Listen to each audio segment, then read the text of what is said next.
Welcome for this Zentangle Quickie. We're going to take a look at the tangle Lacy by Sandy Strait. My name is Heather Hartwick Gladden. I'm a certified Zentangle teacher. And so Lacy, there's another one called Lace and Laced. And sometimes I get the names mixed up. So this is a grid pattern. And I'm going to do just a 4 square grid on this little bijou tile.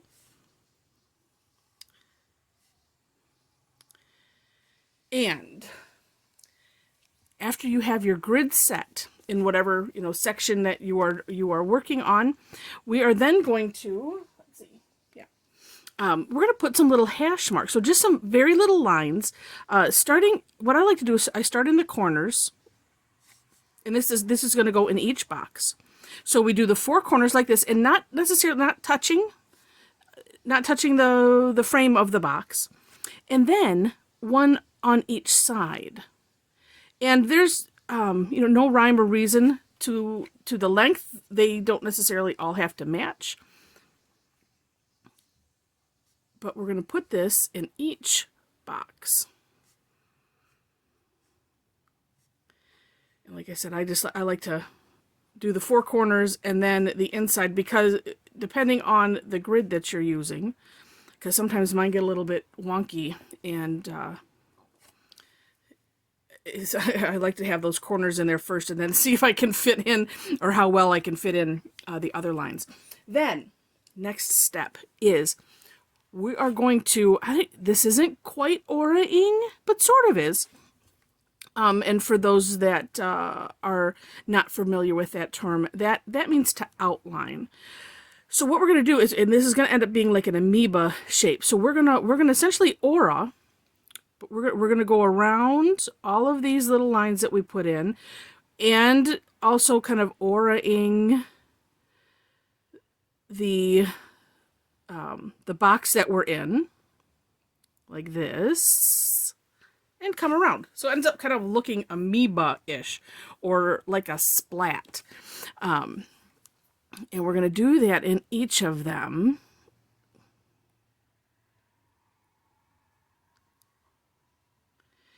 Oops.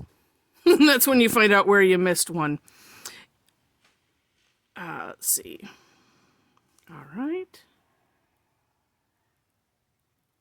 And this is another one. Oh, geez. I forgot that one there too. This is another one of those kind of neat tangles where, as long as you don't, like I have done in the past, gosh, look at that. I do them. I've done this a little bit too small, and I've had to. This is the Micron 01 pen I'm using, and I've had to pull out the 005 because I made it so small I couldn't get like in between very well. But what you do, you just make do with whatever you can. Then the next step, and I should have thought of this beforehand, so I'm not scrambling here. Let's pull out the 8 and the 10 just in case. And we'll try the 10 first. And we're basically going to just fill in. And so if you have a thicker nib pen, feel free to use it. Now, I was thinking, well, I could have just done this with that. And you know what? And I probably could have, because this is just curvy lines. However, I feel a little safer just using the 01. So that way I don't know. So that way, the lines are a little nicer. And I'm for sure going to fit in a line in there. And then I can decide what size pen to use for the fill-in. But again, it's one of those things that's up to you. And then also, with the fill-in, if you've been following me, that is number 1 course correction opportunity. So if something kind of went awry, this is the opportunity, because to fix it, as long as it's something where you can expand out a little bit and kind of cover it up that way. If for instance, if you went too long with this and we can't make that short, then we find other ways. And so again, this is just coloring in.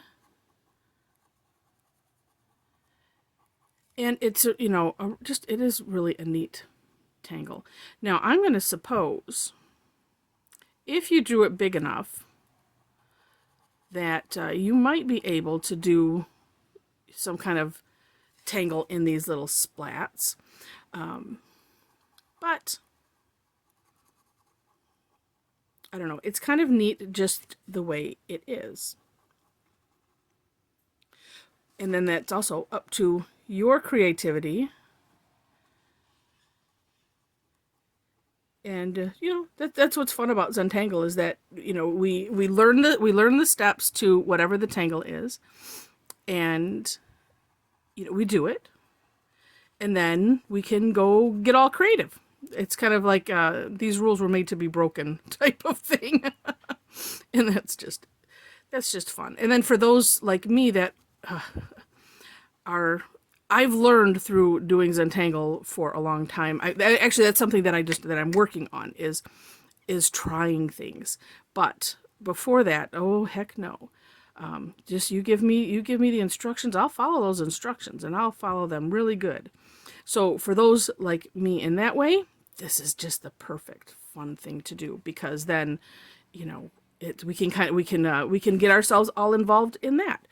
Mentally, you know, we can just lose ourselves on, okay, I really want to make this look like, you know, what I have seen. And so, all right, getting this last one done here. And for this one, for shading, you know, this is one that you can decide otherwise, but generally this one, I just shade the entire section, you know, that I'm working on. And here is an example of that. So this one I did with Divine. This was actually, it was part of a class. I got tangles stuck together. And where we were doing, this one is called Divine, and I know I have a video on that. Did that not too long ago. And so I did this behind, and you can see it's a little bit on the smaller side. And then I also had some, you know, little partial sections, but I shaded the whole area on the perimeter, and it looks really neat. And I suppose you could probably, you know, tangle the four corners if you, or I mean not the four corners, the whole grid if you wanted to. Actually, let's just see what that looks like really quick. So just putting some, because the other fun part, once you get to the point, for those again like me, non-artist and a little afraid to step outside of the rules, after you've done Zentangle for a while, then you start getting a little comfortable, knowing how things, you know, look. You know, once you've done it, then you kind of have that arsenal of knowledge to then start playing and having, you know, even more fun with this. So there's the perimeter essentially, which looks neat. Yeah, it just depends. Yeah, that looks neat too. Because as long as you leave some of the original tile color in there, then the shading has an effect versus it just being, you know, the background is now gray type of thing. So I hope you enjoyed that. I hope you enjoy this tangle. So it can get a little tedious, but I personally enjoy tedious. So I hope you enjoyed this, and if you did, thumbs up, you know, would be most appreciated. And if you if this is the first video that you've watched of mine and would like to be notified when I put up new ones, go ahead and hit that subscribe button below. And also below in the description box, I have the step outs for this, as well as any other information I can that I want to put on there, as well as ways to connect with me. So with that, I wish you happy tangling.